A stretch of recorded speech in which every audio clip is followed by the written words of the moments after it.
Enakan mana jadi reseller atau bikin brand sendiri atau dropship aja, nggak pakai .com?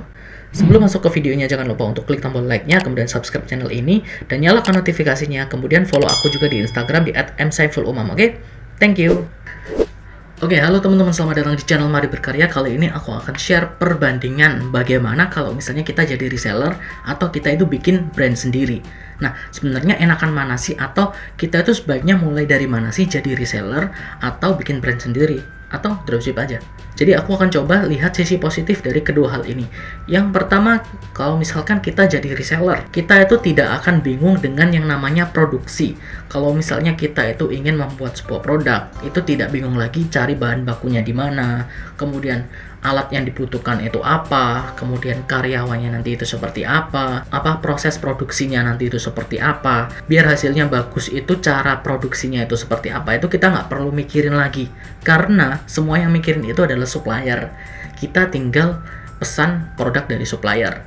Kalau misalkan bikin brand sendiri, kita akan pusing di sana, kita akan mikirin sistemnya kayak gimana, produksinya kayak gimana, kayak gitu. Kemudian, kalau misalkan jadi reseller, kita tidak perlu merekrut banyak sekali karyawan, karena ya kita kan reseller, kita tidak perlu ada yang mikirin produksi, kita tidak perlu mikirin yang namanya pengiriman atau packaging barang, kita sudah nggak perlu, karena semuanya sudah di-handle supplier. Oke, kita terima jadi barangnya kayak gimana, udah itu aja. Makanya lebih mudah jadi reseller kalau misalnya kita tidak ingin bingung dengan rekrut banyak karyawan. Kemudian jadi reseller juga untungnya kita bisa ganti-ganti supplier atau punya banyak supplier. Jadi misalnya katakanlah supplier A nggak cocok dengan kita, ya udah kita ganti. Atau kalau misalnya kita biar ingin yakin lagi atau ingin punya banyak variasi produk lagi, kita rekrut atau kita kerjasama dengan banyak sekali supplier. Itu keuntungannya reseller. Kalau bikin brand sendiri, ya kita nggak bisa kerjasama dong. Orang produknya kita produksi sendiri, tapi meskipun kita bisa ganti-ganti supplier atau kita punya banyak sekali supplier, tidak enaknya jadi reseller adalah kita ketergantungan dengan pemilik brand atau supplier. Kita ada ketergantungan. Kenapa? Kalau misalnya suppliernya itu nggak stok atau barangnya itu nggak ready atau barangnya itu kualitasnya nggak bagus, oke, kita bisa ganti supplier lain. Tapi kalau supplier lain juga sama kayak gitu, kita nggak bisa apa-apa karena kita tidak bisa memproduksi produk atau kita tidak bisa memproduksi barang. Kalau misalnya suppliernya dari supplier kualitas produknya sudah kayak gitu, ya udah kayak gitu kita terima, kita nggak bisa memperbaiki. Itu nggak enaknya jadi reseller. Oke, kemudian kita bahas sebagai pemilik brand.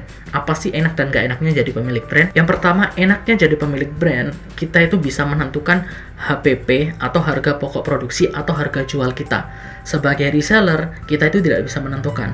Kenapa? Karena ya harganya sudah dari supplier.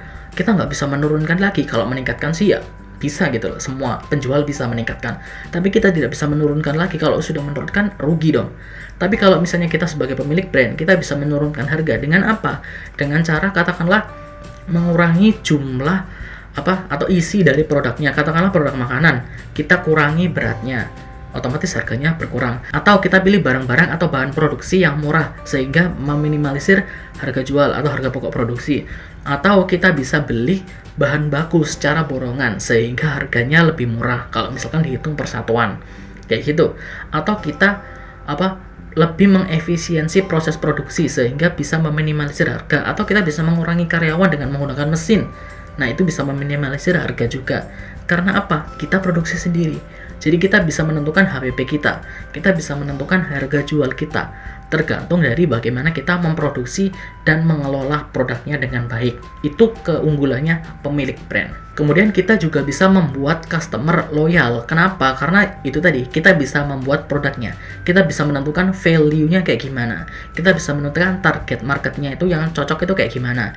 Kita bisa semakin membuat customer sayang dengan brand kita dengan promo-promo atau dengan strategi branding yang sudah kita buat, entah itu relate dengan produknya atau relate dengan strategi branding kita. Lebih mudah membuat customer loyal dibandingkan dengan reseller, karena reseller tidak punya kendali penuh terhadap produknya. Kemudian, seperti yang sudah aku jelaskan tadi, kita sebagai pemilik brand bisa menentukan kualitas produknya kayak gimana. Kita mau kualitas produknya bagus, ya kita pilih bahan-bahan yang bagus.